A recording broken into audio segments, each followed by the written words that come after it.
Welcome to Straight Outta Savannah. My guest, Pamela Maynard, is here, and she is an amazing doctor that works with horses. She's going to share who she is, what she does, and how she can help you. Pamela, take it away.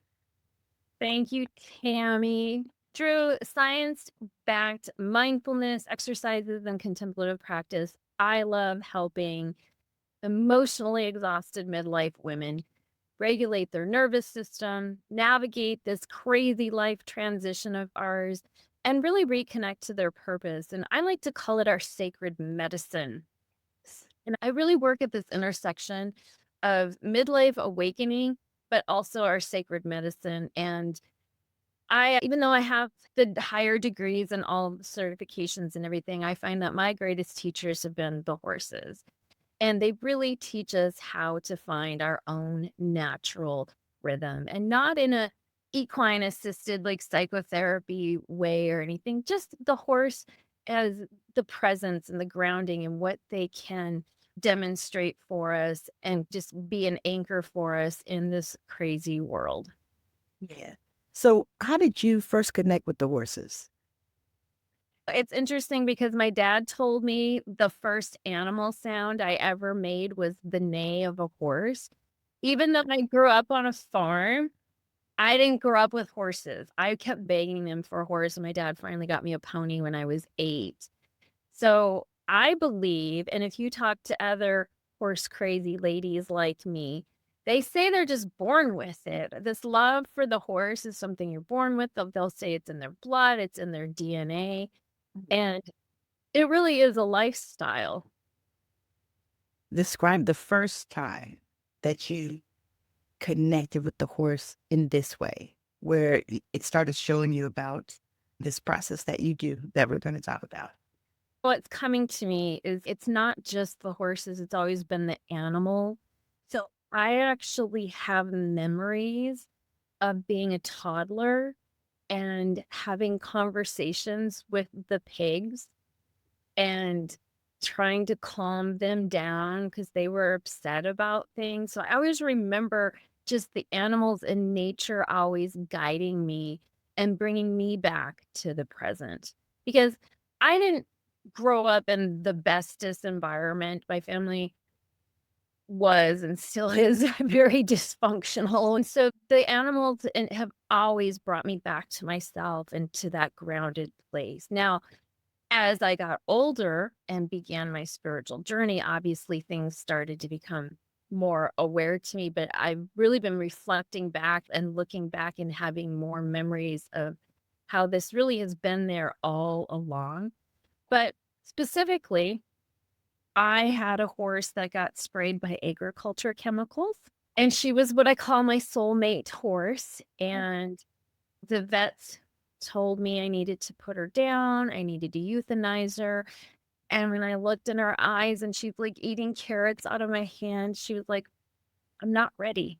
She said, "I'm not ready to leave the planet," and choosing to listen to that intuition, that gut, but listen to the horse's presence and just the energy she was giving off is really when I stepped in, I believe, into my authority around the sacred no and really listening to the intuition and really letting the horses to start guiding me instead of all the external voices and opinions. That is so powerful. I mean, as I listen, I just hear a powerful medicine because horses are so similar to us as far as with their emotions and things, correct? Yeah, they're sentient beings just like you and I are. Absolutely. They just can't maybe communicate the way you and I can, but they absolutely have emotions and feelings. And has actually proven that. So, what was the reaction when you told your parent about how you can work with the horses?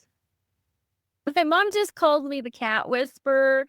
They don't know. They just know, "Oh, she's the animal girl," and I was always told, "You should go to vet school because you like animals," but they don't understand. Growing up in a very strict religious home If I told them that I communicate with animals, they'd probably want to do an exorcism on me or something. Benefit of me exorcism? Yeah, and I feel like that's that's a really good example of us as women, how we suppress our gifts and our talents. And so the whole thing around midlife reinvention, I'm like, I don't believe it's about reinventing ourselves as much as it's about remembering, right? And tapping into our truth that's always been there in our essence that has been suppressed by whether it's by our parents or Society, school, society. conditioning. Yeah, and so now that I'm older, I can step into my sacred no and let go of the conditioning and step into my medicine. My medicine happens to be the horses, but every one of us has our own sacred medicine. It just has to be remembered. Yes. Do you feel like within that, do you feel like it's the greatest gift that you can give someone? Is this horse medicine? I believe so. Like, I was in a conversation not too long ago, and we were having this conversation around myths, and I was like, okay. And I've always, when I think of myths, I think of mythology, or a myth is something that's not true. And they were teaching it in a way, it's like something that we really believe that maybe the rest of the world hasn't accepted. Yes. I believe that horses could save humanity. And I know that's a big, bold statement, right? But their ability to bring us back into the now and be present. Can you imagine what the world would be like if everybody was living in that same space? Yes. I actually have imagined it. Or yes, I do believe that. I believe that you are one of the people that's going to help us, going to help usher this in, because if people don't realize at this very moment, we are in a portal, I believe, a portal of awakening. And it's time for us to, of those of us that work in the light, to help usher people into this space, because it's a hard time. We can't, and I'm thinking if we look at this 10 years from now, it's going to be a different time. It's going to be a different age. It is. And it's never going to be like it was before ever. And part of us could weep for that. And then part of us could be excited. You know, me, I'm excited. I just know that it's a pivotal time in history. And we definitely want to be on the right side of it, because we are in this awakening. This is what is going on. It's what had to happen. Even though some of the ways that it is happening, it's not really acceptable to us, most of us, but it had to happen. This is one of those things in history that had to happen. Yeah. Honestly. And so I work within what I call the SAGE season framework. And so Yes. SAGE being an acronym for really around our midlife awakening. And you don't have to be in midlife, although I've had people in their 30s tell me they feel like they're in midlife. And maybe that's part of this collective awakening going on, right? Yes. Yes. And it's the horses again are such a great teacher around this, because the S is for the shedding season. And we all go through that in midlife where we have to start shedding. And it's been a lot of talk about that lately. We just left the year of the snake, which is all about shedding and releasing. And now we're entering the year of the fire horse. And it's all about seasons. Like, horses will shed their winter coat, right, for the summer, and then they grow them back. And it's always this cycle, this ebb and flow. Yeah. We create this rhythm with. Yeah. And the next part of the SAGE framework for midlife awakening is getting in alignment. And until you shed all of that stuff that no longer serves you, right, you can't be in alignment. And that's what we Right. need to tap into our sacred medicine, right? If you're hanging on to all this old baggage and crap, you can't get aligned. You can't tap into what the universe is calling you to do. Yes. It's like all of your chakras are closed. or you can't even, you just can't. Yes. Yeah, it's not possible physically, mentally, spiritually, emotionally. No matter how many, whatever you do, you will say, It's work. yes, that part. Not People easy, don't and it's not to linear. do. Yeah, yeah, and people don't always like to do the work. It's uncomfortable, and we like to be comfortable. That's just the nervous system's keeping us safe, wanting to stay comfortable. And it's why it's so important to have support around this. It's not about, oh, you need help, because your true self knows, right? But you need that support. I keep having this commercial showing up on my YouTube, and this guy is, and I never listened to the whole thing because it triggers me, but it starts off by women who are broken do this in relationships. And I'm like, stop calling us broken. We are not broken. We are whole, just the way we are. And I feel like that is what's holding a lot of people back, because they think they're broken because people tell them. It's a narrative that they put out there on purpose, because they convince you that you are not powerful. And if they can convince you to outsource your intuition, think about what they're putting forward. Because the thing I tell people, I've done therapy, I've had readings and sessions with people and stuff like that. I'm not against any of that, but I listen to what God tells me first. I'm not outsourcing my intuition. It took me years to get to this place where I stopped outsourcing my intuition. But that's another thing that we were conditioned with. It started with the freaking church. They condition you to outsource your intuition. They don't tell you that your intuition is God speaking to you. They don't want you to know that. Outsource. Right. Yeah. I love that word, outsourcing it. And that's when we start to, what I call self-abandonment, right? Yes.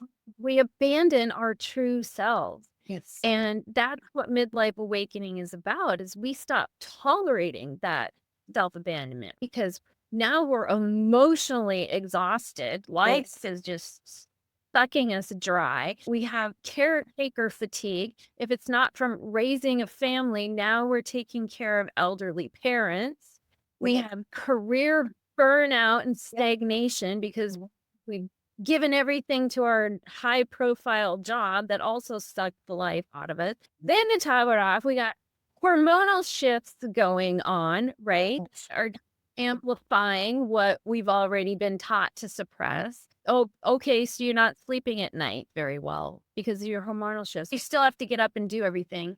Not allowed to do self-care. You still have to do your 10-hour day, take care of the kids, take care of the parents. We're not allowed that abandonment. Yes. And so that's when we start thinking, oh, this is a crisis. But really, it's just that suppressed intuition. Think about the narrative that we just talked about. So you're broken, right? So you're going to take that right into that, because this is the conditioning. This is the matrix. You can take that right into that, because that's where that started.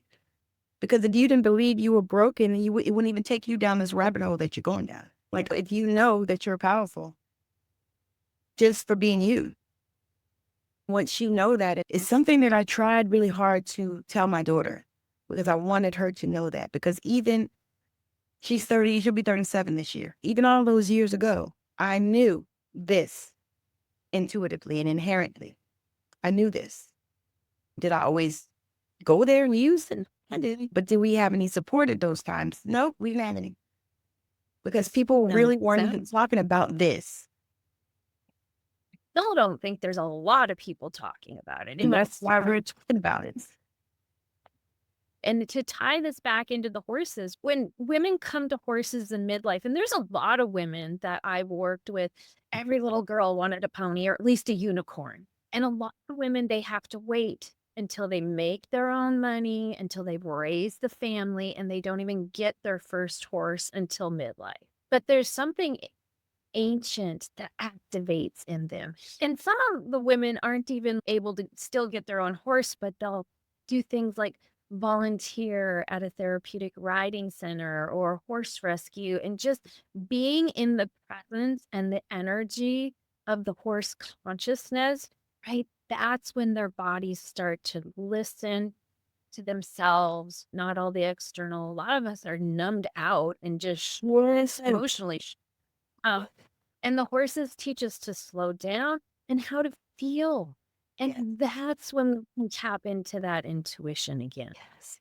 Because to what it sounds like is the horse's grounder. Yes. You Yeah. don't have to be with the horse to get that grounding. Symbolism of it. Yeah. Think about it. Horses, the average horse is like 1,200 pounds. You can't manhandle. Some people will try, but you can't manhandle a 1,200-pound animal. You have to become present and you have to create that heart coherence with them. Did you know that horses, their bioenergetic field is like something like 20 times larger than a human? Yeah. Yeah. I did know that. Okay, so sometimes I look up random things. I just have this thirst for knowledge and I just want to know stuff. So if it comes to me and I see it or I'm watching a movie and I go, oh my God, I want to know the horse. And so I look up random things like that. But Nothing's ever random. It's showing up for a purpose. it does seem, but you're like, oh yeah, because it does. And some people are like, how did you know it? My husband is the same. Like, how did you know that? I was like, I don't know, I just knew. I thought about it and I looked it up and this is what flowed. And they're like, oh, okay. But I believe that if that connection with the horse will actually take people to a deeper connection with the God. Because for me, I feel like God is a collective. So I feel like that would bring them a deeper connection to God, the source, the universe. Do you agree? Absolutely. Absolutely. I always tell people the barn is my church and horses are my spiritual practice. When I'm out with the horses, I'm grounded, I'm praying, I'm doing my gratitude exercises, right? Like it's my spiritual practice and it is connecting me closer to the divine, to source energy. Absolutely.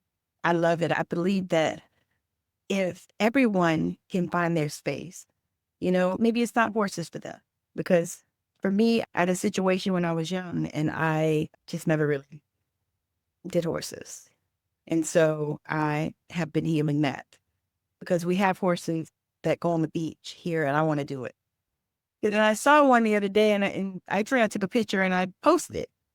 And he was riding on the horse and I was like, that's so beautiful. And I felt the calm when the horse came by. Because for years, I didn't feel calm. Like even when I would take my kids to the fair to get on the ponies to ride in the circle, I didn't feel like I would let my husband go and put them on the horses and stuff because I was going to stand over here. But now I noticed that as I've grown and of course I know older and all that, and I felt the tenderness when I was standing near the horse at the beach. So I thought, it's pretty good. I was like, maybe I'll go and do that. So I'm working on myself to get to the place where I feel really comfortable enough to get on the horse. I always tell people horses aren't for everybody, right? Like they are large animals. You can get hurt, and especially if you're afraid because they feel your emotions. You're afraid, and then they're going to be like, what is she afraid of? Should I be afraid? And then it makes them nervous. But I think it's beautiful that just you being in the presence of the horse gave you that feeling. And that's what I'm talking about. It's the symbolism of what these horses represent. We don't have to own a horse or be with horses to tap into this, but they're also an example of my medicine. But look at what, a place to look in the mirror and say, what is my medicine? What is your medicine?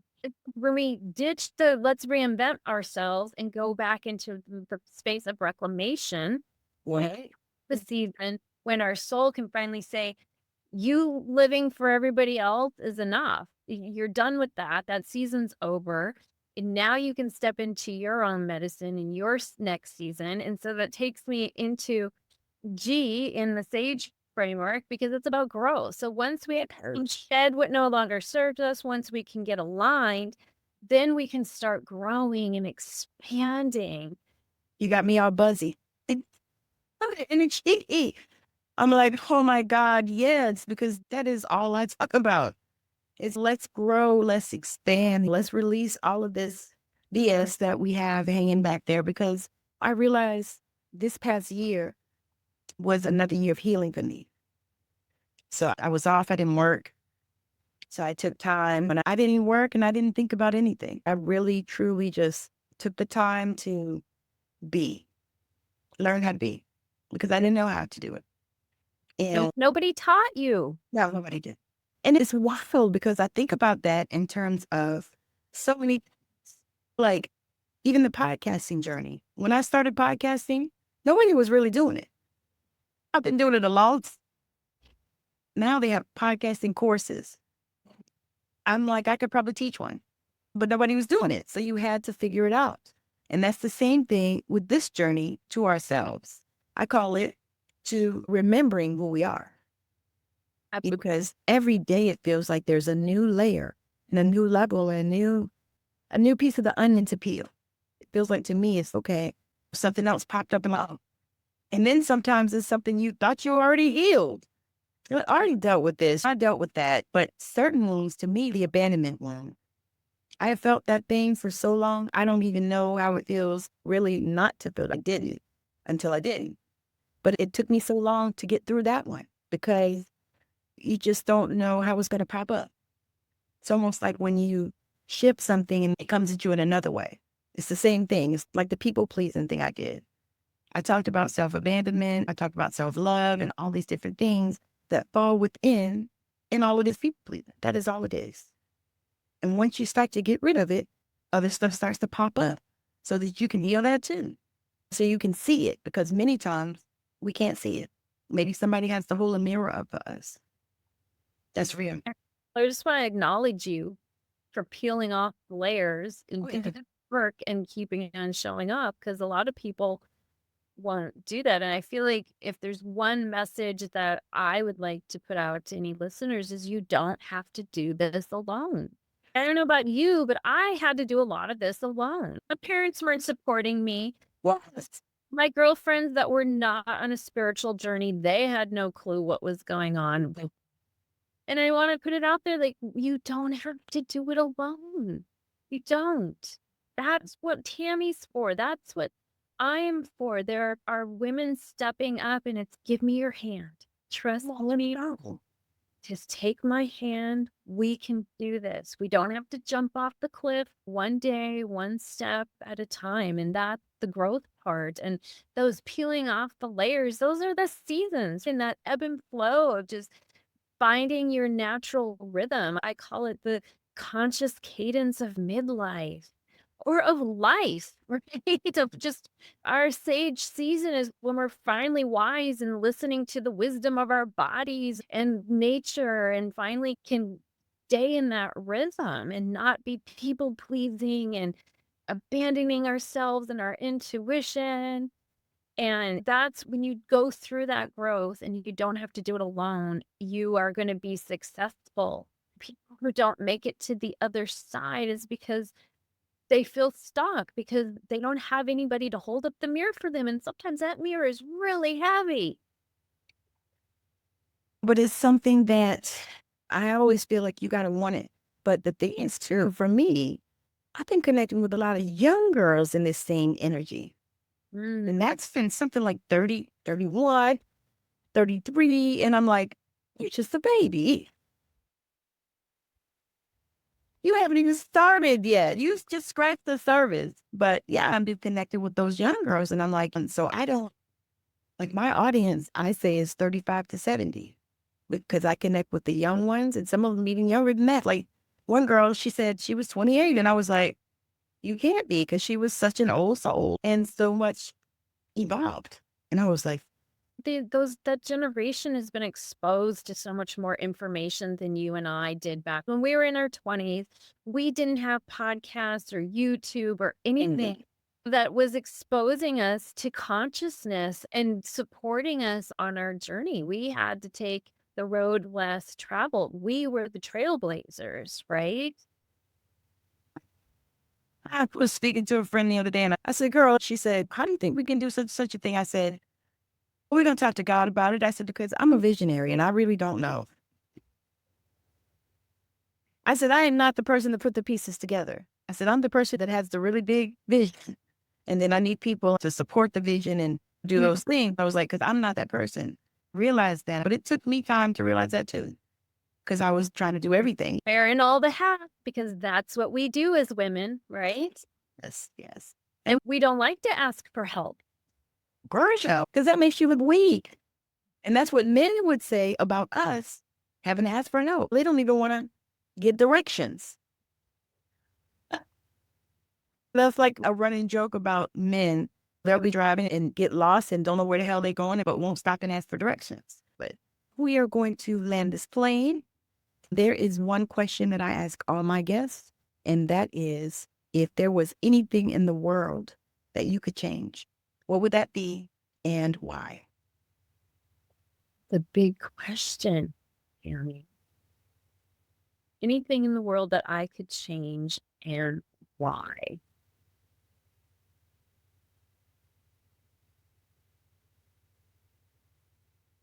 I feel like it needs to be something really deep and philosophical, but I think what keeps coming to me is really around, I feel like I keep hearing the word environment, and I don't believe it's just our physical environment, like climate change or anything like that, but I feel like the world right now is having a mental health crisis.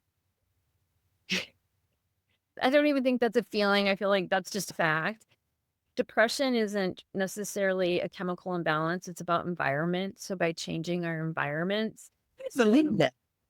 so if we can change our inner environments and tap into our intuition, if more people could do that, or if we all could do that, just be doing that and creating these better inner environments, I feel like the world would be a better place. And that would be why.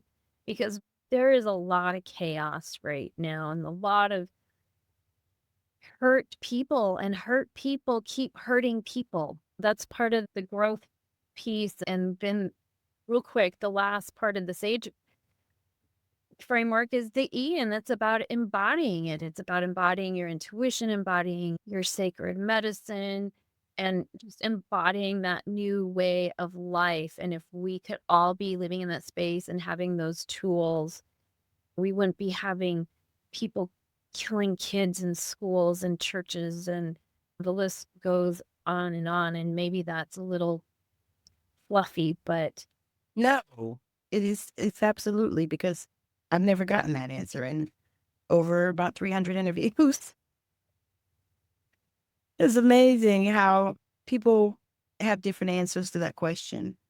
And sometimes I think it is environment that makes them have the different answers. Like it's how you grew up or how you want to be, or maybe you grew up this way, but you wish the world could have been this way. So it's so many different things that people consider. I had one lady said that she would change herself. And I had one person that said they wouldn't change anything. I remember that one really clearly. Because I was thinking that because I'm like, nothing's coming to me because it's like you have to trust that everything's in divine order and stuff. But I'm like, okay, this is hypothetical. You asked the question, I can answer with whatever I want. And that was the download I got. I just believe that we need to change our inner environments and take care of ourselves so we stop hurting people. I agree. I I completely agree with that, because I can say that it has been a journey, because I am so empathic that this time has been really hard. And I really had to learn how to manage and the energies. And it's just been something. So I'm just so grateful, even for this conversation. And I thank you for coming on the show. If there is one last thing that you want to share, and also let the people know how they can connect with you. And all that stuff will also be in the show notes. Share it here. Yeah, they can find me at drpamelasoulcoaching.com, and my Substack is Sage Season, the conscious cadence of midlife. And Yeah, I think one thing I just want to reflect back on that we already talked about that came through really strongly today is just to remind any listeners that you don't have to do this alone. That is perfect because that's what we need to hear because we have been conditioned not to ask for help. In certain cultures, like mine, no, asking for help is definitely weakness. And plus, you don't want to be telling your business to a stranger. And so many societies have been conditioned this way. And this is why we have so many hurt people walking around hurting people. But yes, I do. I believe. And I'm so grateful for the horse medicine that you bring because I feel like that is phenomenal. Just embodying those things that the horse brings, and even connecting and using that to grow the deeper connection with source, God source energy. I'm just so grateful for this conversation. I'm grateful that you were open to sharing horse medicine to the world. That way, when I read it, I was like, oh my, oh yes, thank you. I've been asking for this. I've been asking God to send beautiful people with different things, maybe something different than I've ever heard. Like I saw this girl, she interviewed a guy that does urine therapy. I was like, ooh,